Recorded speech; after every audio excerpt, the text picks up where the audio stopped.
Well, this morning in worship and in ABC, we're kicking off this new series. It is called Learning the Hard Way. It is based on the Old Testament book of Ecclesiastes, and the basic premise of the series is this. In the human spirit, and in the human psyche, and in the human soul, there is something inside of us that sometimes can be a little bit stubborn. There's something inside of us that sometimes can be a little bit belligerent. There is something inside of us that even if someone tries to tell us the right way, we would rather learn certain things the hard way. I remember when I was a kid, my dad used to give me all sorts of advice. He would talk to me about the importance of going to bed early and being early to rise. He would talk to me about the importance of listening to and respecting my elders. He would talk to me about the importance of choosing my friends wisely and not living life hard and fast. He would talk to me about the importance of working diligently and giving generously. He would talk to me about the importance of taking care of my body while also tending to my soul. And he'd always add, when he'd give me this advice, he'd say to me, Zachary, because that's what he called me, Zachary, he'd say, the reason that I'm telling you this is because I don't want you to have to learn this stuff the hard way. He would follow up by saying, I've made some mistakes over my life, and I don't want you to have to go through some of the heartburn and heartache that I experienced when I made foolish and dumb choices. And so, listen to me. I want you to do things the right way. I don't want you to have to learn things the hard way. Now, here's the question. Did I listen to my father's advice? Did I learn from my father's wisdom so that I could learn things the right way instead of the hard way? Well, here's the thing. When my father told me all this stuff, I was a teenager. Do you think I listened when I was a teenager? I'll just leave you to think about that for a second, okay? There was a country song that came out a few years back by a guy named Frankie Ballard. And the title of the song is Young and Crazy. The lyrics go like this. One day I'll slow it way down. I'll spend my weekends in a swing out on the wraparound. Oh, but these days I'm on a mission to get these wild oats out of my system. Yeah, I might stay out all night. I gotta do a little wrong so I know what's right. I want to sit out on the porch telling stories about my glory days when I'm pushing 80. How am I ever gonna get to be old and wise if I ain't ever young and crazy? That's just kind of the quintessential country song, don't you think? But it also describes how so many people learn. They refuse to listen to somebody else's wisdom. They refuse to learn things the right way. Instead, they suffer through their own experiences. They make their own bad choices. They make their own massive mistakes, and in the process, they bring on themselves, and a lot of times a lot of others, a lot of misery. There are a lot of people who just love to learn the hard way. And it's this that takes us to the book of Ecclesiastes. Because the book of Ecclesiastes was written by a man who probably listened to a lot of Frankie Ballard growing up, because he was a guy who learned things the hard way. And we're going to see what all of those experiences, what all of those lessons from the school of hard knocks finally got this man who didn't listen and didn't learn things the easy way and the right way. And so we're going to dig in and dive in right now. If you got a Bible, turn to Ecclesiastes chapter 1, verse 1. That's where we're going to start. Ecclesiastes chapter 1, verse 1. The book of Ecclesiastes opens like this. The words of the teacher, the son of David, the king in Jerusalem. Now, I want to stop right there because it's here that we learn the author of the book of Ecclesiastes. The author of the book of Ecclesiastes, he's a teacher, Ecclesiastes 1 verse 1 says, and he is a son of David who is also the king in Jerusalem. Now, if you've been through the Bible before, you know that David was probably one of the most famous kings who ever ruled and reigned in the city of Jerusalem, in the nation of Israel, and David had a son who became king after him. Anybody remember what that son's name was? Solomon. And so here we get the author of the book of Ecclesiastes. The author of the book of Ecclesiastes is Solomon. Now, in order to understand what Solomon is going to write in this book, we need to understand a little bit about Solomon himself. And so let me begin just by giving you a few fast facts about Solomon and his kingship over Israel. First thing you need to know about Solomon is that Solomon was a magnificent builder. Solomon was a guy who loved to build things. He was in the construction business. In fact, the most famous thing that Solomon ever built during his reign as the king of Israel was a brand new temple in Jerusalem. Up to that point in Israel's history, Israelites have been worshiping in a tabernacle, a tent. That's where they held their services. Every Saturday, that was the Sabbath. It was like a big tent revival. But now, Solomon finally builds a temple, and the temple is absolutely amazing. 1 Kings 6, beginning at verse 21, says this about the temple. Solomon covered the inside of the temple with pure gold. He extended gold chains across the front of the inner sanctuary. It was overlaid with gold. So he overlaid the whole interior with gold. He also overlaid the gold that the altar that belonged to the inner sanctuary came with. Here's Solomon. He's building this temple. What does he use? Wood paneling? No, that's chintzy. Drywall and paint? No, that's cheap. Stucco? Absolutely not. He uses what? Gold. This guy knew how to build stuff. He built lavish and amazing, incredible stuff. The temple in Jerusalem was absolutely spectacular. Now, that wasn't the only thing that Solomon built. He not only built a temple for the Lord, he also built a lavish house for himself. In fact, Solomon owned many houses for himself. He built a wall around the city of Jerusalem. It was called the Millo. It was meant to keep foreign invaders out. He also engaged in revitalization projects in other cities in Israel like Hazor and Megiddo and Gezer. He'd rebuild whole cities. Solomon was a great builder, but that's not the only thing that Solomon was. Solomon was also fabulously wealthy. 1 Kings 10, verses 14 and 15 says this: the weight of the gold that Solomon would receive each year was 666 talents, not including the revenues from the merchants and traders and from all of the Arabian kings and the governors of the territories. Now, just so you understand the amount of money that is being talked about here in 1 Kings chapter 10, let's do just a little bit of math, okay? It says the weight of the gold that Solomon received yearly was 666 talents. Now, if you put that into tons, that equals about 25 tons of gold that Solomon would receive how often? Each year. And that's just the gold. That's not counting all the other treasure that he would receive each year. Now, 1 ton equals 29,167 troy ounces, which is what you measure gold in. And so, you take 29,167 troy ounces, you multiply it by 25 tons, and you get 729,175 ounces. Now, the going rate for gold these days, about $1,320 per ounce. You multiply that by 729,179 ounces, and you get a grand total of $962,511,000 that Solomon would bring in each year. Okay? Before there was Jeff Bezos and Bill Gates, there was King Solomon. This guy was incredibly wealthy.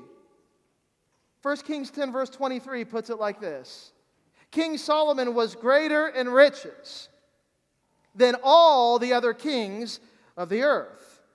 Now, not only was Solomon incredibly wealthy, Solomon was also incredibly wise. Some of you may know the story of how Solomon got his wisdom.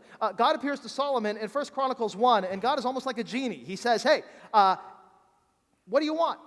I'll give you any wish, just ask, and I'll give you whatever you ask for. And this is what Solomon says. 1 Chronicles 1 verse 7. When God appears to Solomon and says to him, ask for whatever you want me to give to you, Solomon says, give me wisdom and knowledge, that I may lead the people of Israel. For who is able to govern this great people of yours? And so God says to Solomon, since this is your heart's desire, since you have not asked for wealth or possessions or honor, nor for the death of your enemies, and since you have not asked for a long life, but for wisdom, wisdom is going to be given to you. And I'm also going to give you wealth and possessions and honor, such as no king who is ever before you ever had, and as no king after you is ever going to have. Solomon is granted wisdom. In fact, here's how wise Solomon is. 1 Kings 4 verse 30 says that Solomon's wisdom was so great that it was greater than the wisdom of all the people of the East. It was greater than all the wisdom of the people of Egypt. He was wiser than anybody else, and from all nations people would come and listen to Solomon's wisdom. Solomon was a man who had it all. He was a great builder. He basically rebuilt the whole nation of Jerusalem, the temple in Jerusalem. He was a very rich guy. He would bring in hundreds of millions of dollars, and by the time he added it all together, easily over $1 billion a year. Solomon was incredibly wise.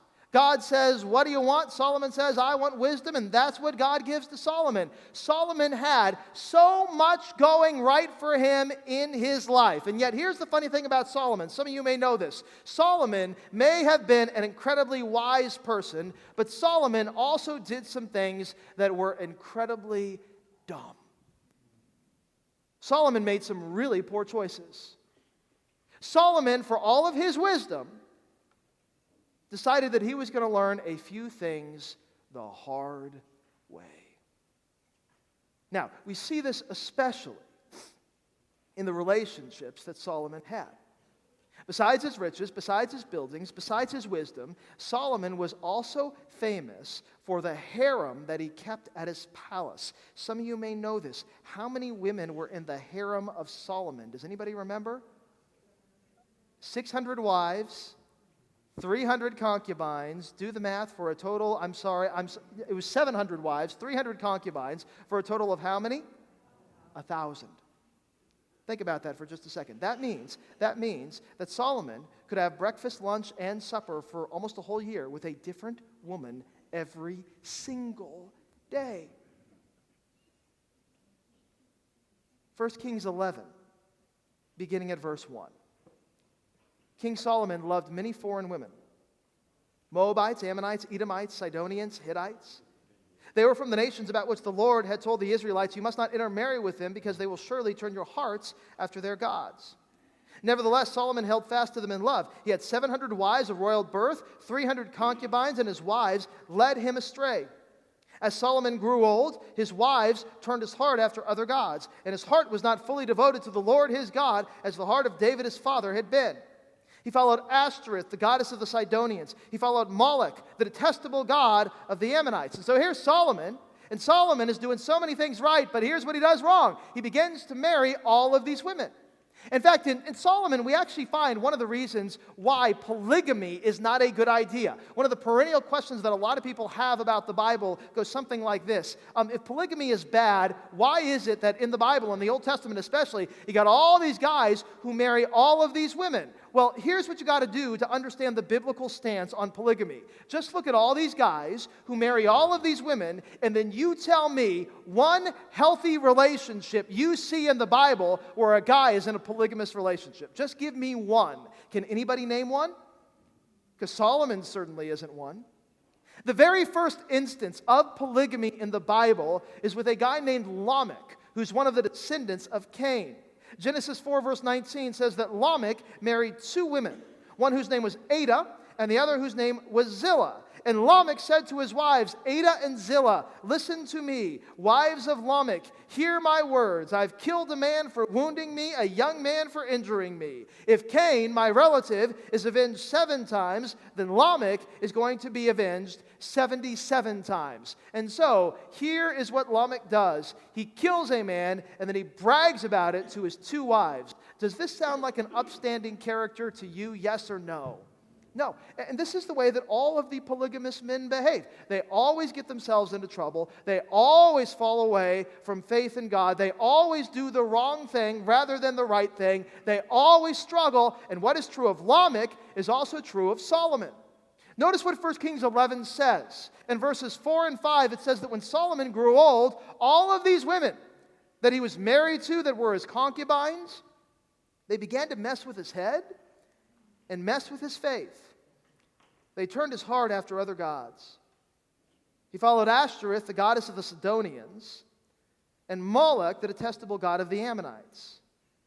Now, let me just say a word about each of these gods. Okay, Ashtoreth, she was the northwestern Semitic goddess of fertility and war, and so this was a culture that actually paired up sex and violence.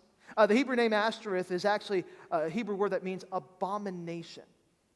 And so this kind of gives you a little bit of insights into the way the Israelites felt about this goddess, and yet here was the king of the Israelites worshiping this goddess. Moloch, the other god that Solomon worshipped. Moloch was the worst god in the pantheon of pagan gods in the ancient world. Here's how bad Moloch was. You know how you'd worship Moloch? By killing children. I am not making this up.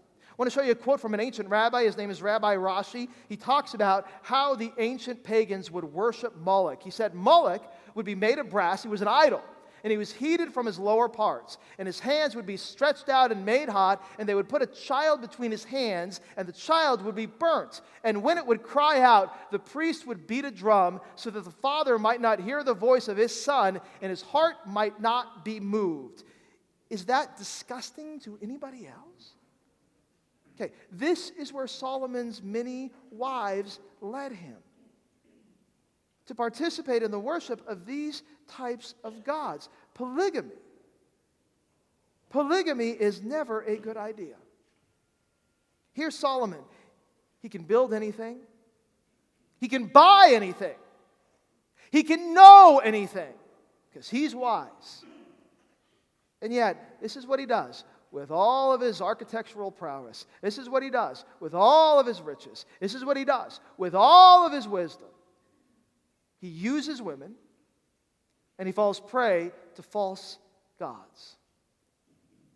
Is it just me, or for being the wisest man on earth, did Solomon do some really dumb things? Solomon was a man who learned the hard way. Why is this? You know, I was thinking about this. It's a funny thing about wisdom. Wisdom is great. Wisdom is good. Wisdom is marvelous. But wisdom can also be a little bit dangerous if you don't know how to use it. And Solomon was a man who had a lot of wisdom, but sometimes he didn't know how to use it. It's kind of like this. Take a look up here on the screens for a second. Sag mal, Papa, habe ich dich noch gar nicht gefragt. Wie kommst du denn eigentlich mit dem neuen iPad zurecht, was wir dir zum Geburtstag geschenkt haben? Gut. Mit den ganzen Apps kommst du klar? Was denn für Apps? Geh mal bitte einen Schritt zur Seite. So.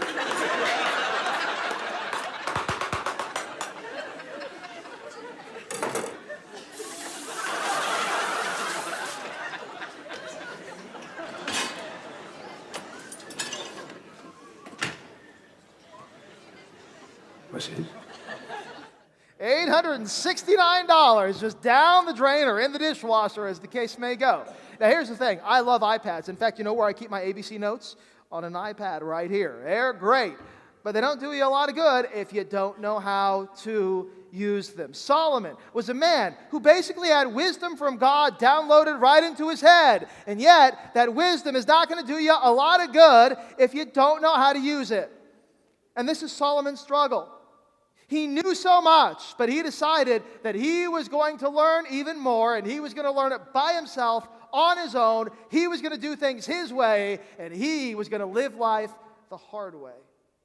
In fact, just one more bit of context here for you for Solomon. Solomon actually wrote 3 books that we have in the Old Testament, okay? The first book that he wrote was the Song of Songs. And this is when Solomon was just married to one woman, just getting ready to get married to one woman. And this is a beautiful book if you read it, that has to do with marital love between a husband and a wife. It's so intimate and so beautiful, so wonderful. Solomon writes that when he's young and in love and kind of idealistic, and there really is a lot of wisdom for marriage in that book. A little bit later, when Solomon becomes a middle-aged man, he writes his second book that we have in the Old Testament, which is the book of Proverbs. And Proverbs are basically little pithy wisdom sayings. These are things that Solomon has received from God, that he has learned over the course of his life, and the book of Proverbs is a great way just to kind of gain a little bit of perspective and a little bit of wisdom in life. But then the third book that Solomon writes is the book that is the topic of this series, the book of Ecclesiastes. And the book of Ecclesiastes is the last book that Solomon writes in his life. And the book of Ecclesiastes is almost like an elegy to what happens when you have all this wisdom and you don't use it right. To what happens when you have all this knowledge and you say, you know what, in spite of what I know, in spite of what I've been taught, in spite of what God has said to me, I'm going to do things my way, and I'm going to learn things the hard way. And so Solomon says, when you do things your way, when you do things the hard way, here's what you wind up with at the end of your life. Ecclesiastes 1 verse 2. Meaningless, meaningless, says the teacher. Utterly meaningless. Everything is meaningless. Now, last weekend in ABC, we actually talked about the meaning of life, how we have meaning and purpose and a goal of life, how our life is actually heading somewhere and going somewhere, and our lives are not meaningless. We talked about that last weekend. And now this weekend, you know what Solomon says? Meaningless. Your life, my life, our lives are meaningless. Meaningless, meaningless, utterly meaningless. Everything is meaningless. A little bit of Hebrew here for you. The Hebrew word for meaningless is the word havel. And the word havel is often used in the Bible to describe things that are kind of fleeting or vapid. They are here today and gone tomorrow. Proverbs 21 verse 6, a fortune made by a lying tongue is a fleeting vapor. Hebrew word for this phrase, fleeting vapor, is havel. Psalm 144 verse 4, humans are like a fleeting breath. The Hebrew word for this phrase, fleeting breath, is havel. Here's what havel is. It's almost kind of like this. And that's it. Solomon says, at the end of your life, you're going to get to it, and you're going to basically do this. Because you're going to find out that it's all been meaningless. All the things you've tried, all the stuff you've thought you've achieved, all the accolades that you've thought you've gained to your name, you're going to go, that's it. I did all this stuff, I accomplished all this stuff, I saw all this stuff, I experienced all this stuff, and now I get to the end of my life and this is what I think. It's all been meaningless. Solomon is not exactly Dale Carnegie, is he? He continues, Ecclesiastes 1 verse 3, what do people gain from all their labors at which they toil under the sun? Generations come and generations go, but the earth remains forever. Now, in these verses, Solomon begins to unpack what he thinks in life proves to be meaningless. And the first thing that he unpacks in life that he thinks is kind of meaningless is what might be referred to as progressivism. Now, sometimes we think of progressivism in terms of politics. I'm talking about progressivism here in terms of a philosophy of life. Progressivism in terms of a philosophy basically says this: utopia is just one little fix away. Progressivism, in terms of a philosophy of life, says that history is making progress, and all we got to do is correct this, or fix that, or undo this, or justify that, just tinker around the edges, and everything is finally going to be great. We're finally going to arrive. Things are finally going to be perfect and wonderful and meaningful and fulfilling. Solomon says that's not true. Philosophy of progressivism, that's a farce. Solomon says in verse 3, what do people gain from all their labors at which they toil at under the sun? Hebrew word for labors here is the word amal, which carries with it not just a sense of work, but a sense of hard work. And so Solomon says, okay, you can spend your whole life trying to make progress. You can spend your whole life trying to arrive at utopia. You can spend your whole life putting your nose to the grindstone, wiping the sweat off your brow, working your fingers to the bone, and you're going to get to the end of your life and you're going to go, that felt awfully meaningless. Solomon says in the next verse 4, generations come and generations go, but the earth remains forever. Have you ever noticed that every single generation that comes along always seems to be the generation that's going to change the world? Or at least they think they are, right? They're going to be the generation that finally undoes all the dumb mistakes of all the past generations. All the past generations, they were thick-headed and dull and dim-witted, and they messed everything up. But now this generation is going to be the generation to finally make things right. This generation is going to be the one to finally figure things out. This generation is going to be the generation to finally leave an indelible mark on the world, to which Solomon says, no, that's not true. Generations come and generations go, Solomon says, but the earth remains forever. Here's what he's saying. You know what? The earth was around before this generation, is going to be around after this generation, and what you've done in your life, all the changes you've tried to effect, aren't going to amount to a thing. Your generation is going to get to the end of its lifespan, and it's going to let out a collective, it's going to be meaningless. Solomon puts it like this a little bit later in Ecclesiastes 1. Ecclesiastes 1 verse 11. No one remembers the former generations, and even those yet to come are not going to be remembered by those who follow them. This generation's here today, it's going to be gone tomorrow, and the generation that comes after this generation, you know what they're going to think of themselves? We're going to be the generation that's finally going to change the world. We're going to be the generation that's finally going to leave an indelible mark on history. We're going to be a generation that finally makes things right. And the generation that comes after this generation is going to forget about this generation. It's just going to float off into the ether. And what this generation has done is going to be meaningless. Here's the best way that I know how to explain it, okay? Think about your favorite team. What's your favorite team? Could be in baseball, football, basketball, golf, soccer, tennis, track and field, professional wrestling. If that floats your boat, I don't care, okay? Whatever it is, you know what your favorite team is. Now, in that sport in which your favorite team plays, tell me who won the national championship for that sport 7 years ago. Okay, some of you, a couple of you might be able to do that. My guess is the vast majority of you would not be able to do that, even if it's your favorite sport. Why? Because the things that we think are so important right now, the things that we think are history-making right now, in the big scheme of things, they're just kind of... There's this great line in Les Miserables. Will the world remember you when you fall? Could it be that your death means nothing at all? That's kind of what Solomon's saying here. I tried progressivism. I tried to make an indelible mark on the world. I tried to bring in utopia to Israel, but now that I'm at the end of my life in the big scheme of things, it just kind of feels meaningless. Solomon continues, Ecclesiastes 1 verse 5, the sun rises and the sun sets and hurries back to the place where it rises. The wind blows to the south and turns to the north. Round and round it goes, ever returning on its course. All streams flow into the sea, yet the sea is never full. To the place the streams come from, there they return again. Solomon says the truth of the matter is there's really no progress being made. Life is just kind of a big circle. It's like a dog that is chasing its tail. It's like a hamster that is running in a wheel, right? It just happens over and over and over again. The sun, the seas, the wind, they do the same old thing over and over and over again. And you know what? It's not just the sun and the seas and the wind. It's people too.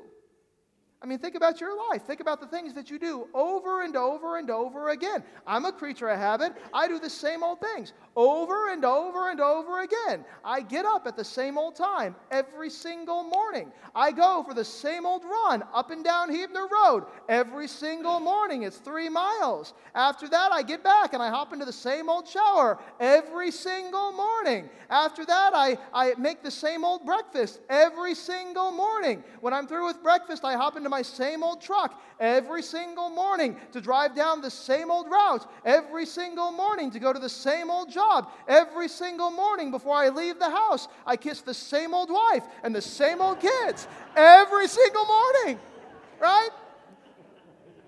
That's the way life works. That could get me in trouble later, huh? This is what life is. It goes round and round and round. It's a hamster wheel. Now this leads to a problem, okay? When something happens over and over again and nothing is ever new, you know what eventually happens to you? You eventually begin to get just a little bit tired.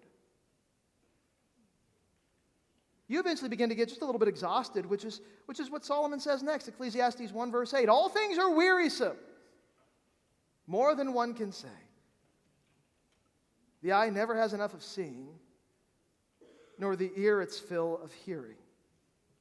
You know, I mentioned that I go for the same old run every single morning. Now, here's the thing. Yeah, I do the same old run every single morning. 1.5 miles up Hebner, 1.5 miles back down Hebner, but I enjoy it. It's kind of cathartic for me. It gets my brain working, my blood pumping. I'm an early morning guy, so I really enjoy that run. Now, here's the thing. Every once in a while, I'll do a little bit of traveling, and when I do a little bit of traveling, I usually wind up in a hotel somewhere, and a lot of times I don't exactly know what part of town that hotel is in, whether or not that part of town is a good part of town where I could go running outside, and so sometimes I'll go running inside, like in the fitness center that they have at the hotel. And when you run inside in a fitness center at a hotel, you don't run on pavement. You know what you run on? Treadmill. You know how long I run on a treadmill? 3 miles. Okay. You know how long it feels like it takes me? At least 6 hours, right? Because there's just something about running on a treadmill. I hate it. I can't stand it. That's why even if it's 20 degrees, I still get up at 4 o'clock in the morning. And I still go for a run at 4 o'clock in the morning before anybody else in my house wakes up. Because that's how much I want to run outside just to feel like I'm getting somewhere. When I'm just running and running and running and running and running and nothing changes and I don't go anywhere, it wears me out. Solomon says life is like this. It's like a treadmill. And it's wearing me out. And so really Solomon is kind of on a desperate search for just a little bit of energy. He wants to try to find out what's going to be like Red Bull for my soul so that I can get a little bit of energy, so that I can spread my wings, so that I can enjoy my life a little bit more. Solomon's tried the way of progressivism. Maybe I'll just work real hard. I'll make a lot of progress. I'll change the world. That doesn't work. So what Solomon does is he tries another experiment. The second experiment that he tries is an experiment in hedonism. And hedonism basically says, whatever I want, I'm going to go out and get it. There's going to be no gap between my desires and my deeds. Whatever I want to do, I'm going to do. Whatever I feel in my heart, I'm going to have. Now, Solomon, as the king of Israel, was a guy who could make that happen, right? Why do you think he has 1,000 women in his harem? Because he's a hedonist. Whatever he wants, he can go right out and get.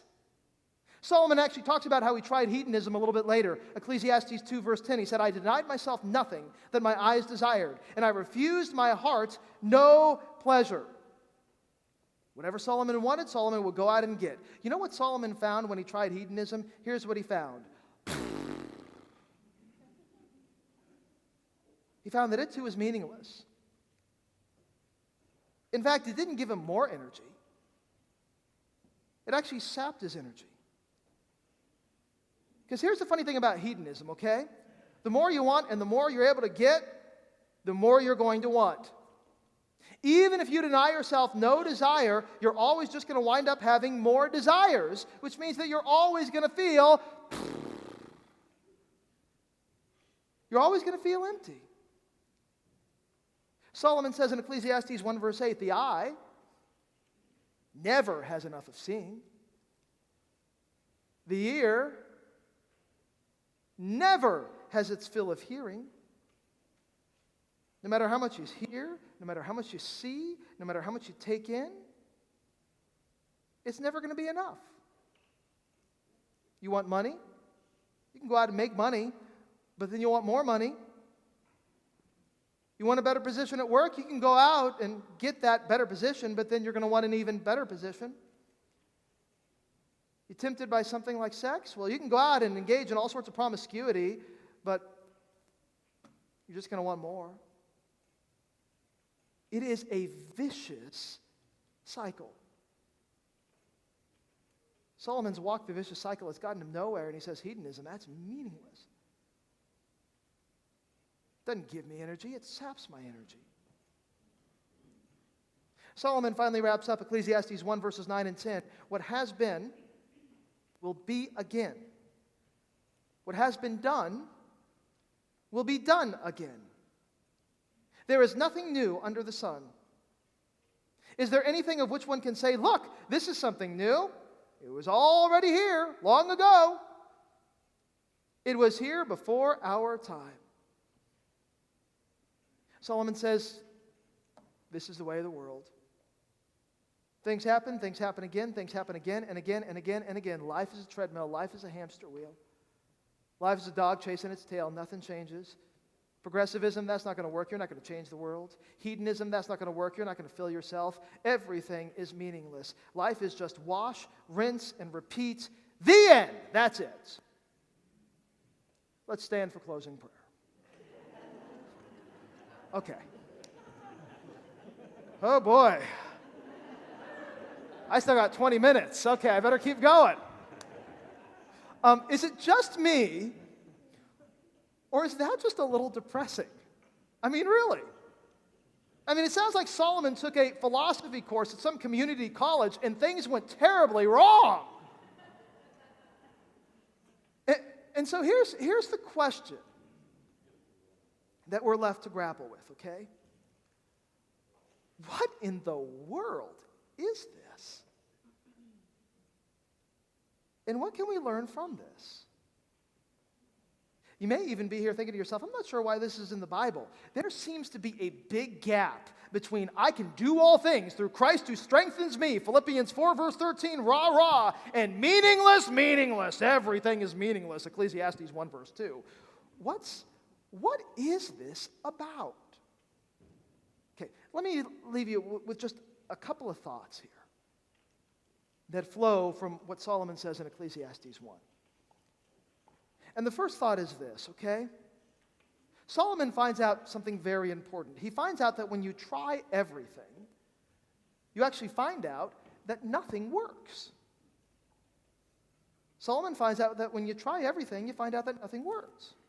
I mean, Solomon really was a man, as the king of Israel, with all of his wealth, all of his power, all of his prestige. He was a man who could try anything. He was a man who could do anything that he wanted. And so he did, and he found out that nothing works. If he wanted to change the world, he could try to do that. He was king. He had power. Everybody respected him. He could walk the way of progressivism.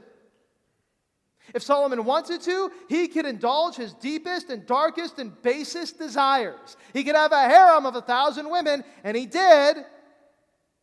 Every man wanted to be him. Every woman wanted him. He could walk the way of hedonism. He tried it. But it didn't work. Heck, he was the most respected and smartest man on earth. He was the valedictorian. He was the summa cum laude. He was the PhD carrying academic. He had wisdom downloaded into his head by God. You know, it's interesting, a little bit later in this chapter, Ecclesiastes 1 verse 16, Solomon is talking to himself and he says, "Look, I've increased in wisdom more than anyone else who has ruled over Jerusalem before me. I've experienced much of wisdom and knowledge, and I applied myself to the understanding of wisdom." And so notice what Solomon's saying here. He's saying, I studied, and I studied, and I learned, and I learned, and I thought that maybe now I'd be able to give my life meaning. If I just studied a little bit more and learned a little bit more, got another degree, read another book, wrote another paper, did another experiment, I'll get meaning in my life using my great intellect. And you know what he learned? Second half of verse 17, I learned that this too was a chasing after the wind. For with much wisdom comes much sorrow. The more knowledge I got, the more grief I experienced. Think about it like this. Solomon, in one way, is kind of the ultimate college kid. He's every college kid. He walks the way of kind of a progressivist activist, right? He wants to change the world. He has a cause. He's going to do things better. Finds out it's meaningless. He walks the way of a frat boy hedonist. He likes to party down, have a good time, get a lot of women. Finds out that it's meaningless. He walks the way of a nerdy rationalist. You know, the model student. They hit the books, study hard, get straight A's, get the degrees and the awards. He finds out that too is all meaningless. He's tried everything. And he's found that nothing works. There's an old quote attributed to Winston Churchill. It's probably apocryphal, but he is purported to have said in a private conversation while talking about the Americans can always be trusted to do the right thing once all the other possibilities have been exhausted. Now, you know, Winston Churchill actually, just a personal aside, Winston Churchill is one of my favorite historical world leaders of all times because this guy had a wit like nobody else. Now, here's the thing. This may be true about Americans, but even more than that, it's just broadly true about human beings, right? Sometimes we'll try everything. We'll exhaust every possibility. We'll walk every road before we discover at the end of our lives what Solomon finally discovered at the end of his life. It's all meaningless. He's tried it all. He's done it all. He's experienced it all. He's learned it all. He's felt it all. He's said it all. He's heard it all. And it's all meaningless. And so here's the invitation from what Solomon learned in Ecclesiastes. You don't have to try it all. You don't have to do it all. Somebody's done that for you. Somebody's tried it for you. And you know what they found? It's a dead-end road. So good grief, don't learn everything the hard way. That's one of the lessons that we can take away from what Solomon has to say in Ecclesiastes. Second lesson that we can take away from what Solomon has to say in Ecclesiastes actually has to do with the context out of which Solomon is writing. Because Solomon writes about a lot of pain and a lot of despair and a lot of hurt and a lot of hopelessness, a lot of meaninglessness in his life, but he puts it in a very specific context. There's a phrase that Solomon uses that is meant to give you the context out of which Solomon is writing. Because Solomon talks about the meaninglessness of life in a very specific setting. Solomon says the meaninglessness of life takes place under the sun. Verse 3, Solomon says, "What do people gain from all their toil at which they labor under the sun?" Solomon says, verse 9, "What has been will be again. What has been done will be done again. There is nothing that is new under the sun." This little phrase, under the sun, it's kind of a way of saying there's nothing new in this life. There's nothing new on this earth. If you're looking for meaning and fulfillment and purpose, if you're looking for joy and hope, you know what? You're not going to find it under the sun.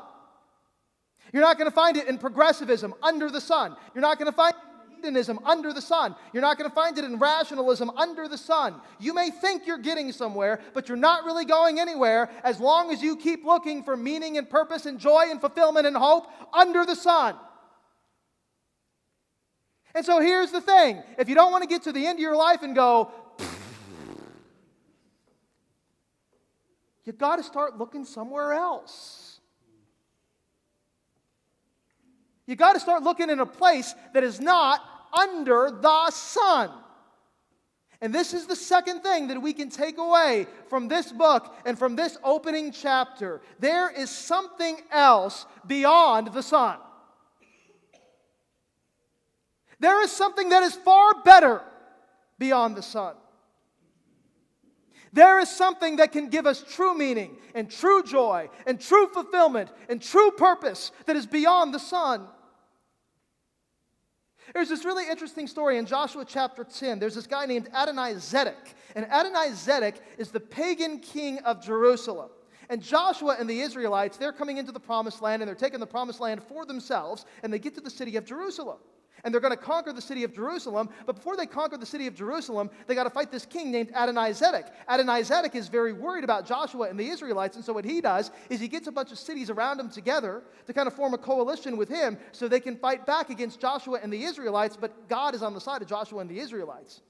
And so Adonai-Zedek and his troops and his city, it's routed. Joshua and the Israelites can move into the city of Jerusalem. And when they do, Joshua makes this amazing request of God. Joshua 10 verse 12, he says to the Lord in the presence of Israel, "Sun, stand still over Gibeon. And you, moon, be still over the valley of Ajalon." And so the sun stood still and the moon stopped, till the nation avenged itself on its enemies. The sun stopped in the middle of the sky, and it delayed going down about a full day. Joshua cries out to heaven. And he actually stops the setting of the sun. It's almost like Joshua, even though he's under the sun, he knows that there is something better beyond the sun. He believes that there is someone better beyond the sun. There's another really interesting story in Isaiah 38 where a king of Israel named Hezekiah has fallen gravely ill. And the prophet Isaiah actually comes to Hezekiah and he says to him, "Okay, your will is all set, right? Your estate is all good, right? Your affairs are in order, right? Because you are fixing to die," Isaiah says to Hezekiah. Hezekiah does not want to die, however. And so what does he do? He cries out to God and he prays to God for healing. And God actually answers Hezekiah's prayer. God comes to Isaiah and he says, "Okay, I got a message for Hezekiah. He's prayed to me. I'm going to heal him. He's going to get 15 more years of life. And not only that, I'm going to give Hezekiah a sign. This is the sign, Isaiah 38, verse 7. This is the Lord's sign that the Lord will do what he has promised. The Lord is going to make the shadow that is cast by the sun go back the 10 steps it has gone down on the stairway of Ahaz. So the sunlight went back the 10 steps it had gone down. This is the first historical example of one of those rotten, nasty, horrible time changes, okay? God just decided we're going to make it fall back on the sundial. Moves the sun back 10 steps. Time actually reverses its course. The sun does something it has never done before, and I don't think has ever done since. It's almost like Hezekiah, even though he's under the sun, it's like he believes that there's something better beyond the sun. He trusts in someone better beyond the sun. There's another time where a man named Jesus is being falsely accused of being an insurrectionist against Rome, and Rome is the occupying force in Israel during the life and times of Jesus. And so Jesus is put on trial by people who hate him, where all sorts of false accusations are leveled against him. He's tried, he's convicted, he's condemned to die on a cross. But as he's hanging there on a cross, all sorts of strange things begin to happen. At one point, the earth begins to shake. At that same point, dead people begin to come out of their graves. But in the middle of the crucifixion, when it's high noon, when Jesus is still alive, but he's on his way out, we get this really interesting line in Luke 23, verse 45. The sun stops shining. Luke says actually everything goes dark for 3 hours, till 3 o'clock in the afternoon. Jesus, he's hanging there on a cross under the sun, but then the sun goes away. It's almost like Jesus, even though he's dying under the sun, even though he's suffering under the sun, even though his life is being lost under the sun, he believes that there's something better beyond the sun. He trusts in someone who is beyond the sun. One of Jesus' followers, his name is John. He has a vision of heaven in the book of Revelation. And he talks about what eternity is going to be like. And this is what he says. Revelation 22, verse 5, John says, in heaven, there will be no more night. For you will not need the light of a lamp or the light of the sun. For the Lord God is going to give you light, and you will reign forever and ever. John says that one day, someday, we're finally going to be able to get out from under the sun to a place that is beyond the sun. And John says it's going to be fantastic. John says it's going to be incredible. John says it's going to be marvelous. Do you see what Solomon's doing here in Ecclesiastes 1? Do you see what he's saying? He is not just some depressed guy who took a bad philosophy course, okay? But he is teaching us a very important lesson, and the lesson is this. If you're looking for meaning, and if you're looking for purpose, and if you're looking for drive, and if you're looking for vibe, and if you're looking for excitement, in this life, under the sun, you're only going to get to the end of your life and go, you're only going to be left empty. Solomon says, take it from me, I've tried everything. I've tried everything that promises anything. And it's all left me empty. And so look somewhere else. Look in a place that is not under the sun. Look somewhere farther. Look somewhere better. Look to God and His Son. Because in Him, everything is not meaningless. With Him, everything is not purposeless. Because through Him, we can have a life that is eternal. You know, I was thinking about this. It's just kind of a reflexive yearning of every human heart to want something that is beyond the sun. Dorothy sang it, right? Somewhere over the rainbow, way up high. We want something better. We want something more. Solomon says you can have it, but you're not going to find it under the sun. You're not going to find it by doing everything, by experiencing everything, by learning everything the hard way. But you may just find meaning by following one who says that He is the way. John 14, verse 6, I am the way, Jesus says, and the truth, and the life. He's what adds meaning and purpose and significance to a life that can sometimes feel bad under the sun. And so whatever it is you're searching for, whatever it is you're trying to find, whatever one little fix you think you can make and everything will be better, remember, you're going to get to the end of that and go, but when you trust in the Lord, He's higher than the sun. And He will give you something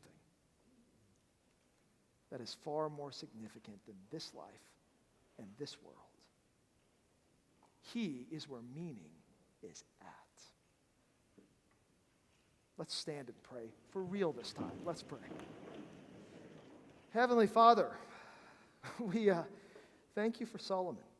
He was a guy who had great wisdom, did some foolish things, learned a lot of things the hard way, and yet he points us to the right way, to the way of Your Son, Jesus Christ. He is the way and the truth and the life. And so, Heavenly Father, we pray that we would listen to Him, that we would trust in Him, that we would follow after Him. For He can give us meaning like this world can never offer, and He can give us hope like this world can never bring. We thank You for that, and we pray in Jesus' name. Amen. Have a good week, guys. Walk with light.